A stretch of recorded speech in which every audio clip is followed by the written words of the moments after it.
I am Isaac Newton, born on a winter's day, December 25, 1642, in a small hamlet called Woolsthorpe, England.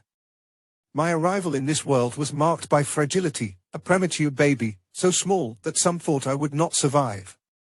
My father, a wealthy farmer, had already died before I was born, leaving me orphaned of a male role model from my first moments. My mother remarried when I was 3 years old, and she entrusted me to my grandmother. This feeling of abandonment marked my childhood and, later, nourished my solitary character. Adolescence and studies were for me periods of discovery. If agricultural work interested me little, the mysteries of machines, stars, and mathematics awakened in me an intense passion. In 1661, at the age of 18, I was admitted to Trinity College, Cambridge. It was there that my life took a decisive turn. At the time, studies were still largely dominated by the ancient ideas of Aristotle, but I found inspiration in more modern thinkers like Kepler, Copernicus, and Descartes. I questioned everything, observed everything, sought to understand the laws that govern the universe. The year 1665 was marked by a great plague in England, and Cambridge closed its doors.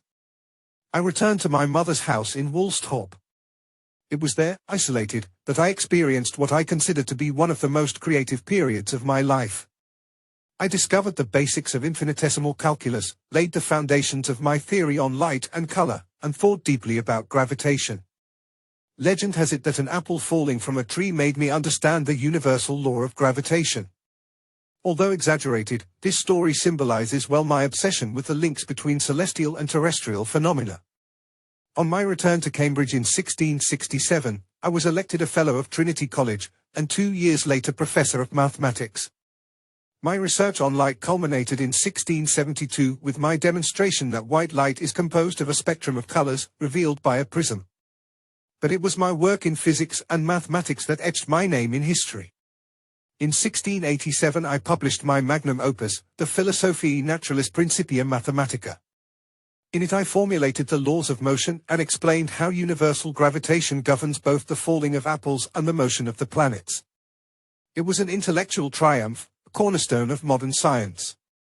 My life was not confined to science. In 1696 I left Cambridge for London, where I was appointed Director of the Royal Mint. I devoted my last years to reforming the monetary system and tracking down counterfeiters.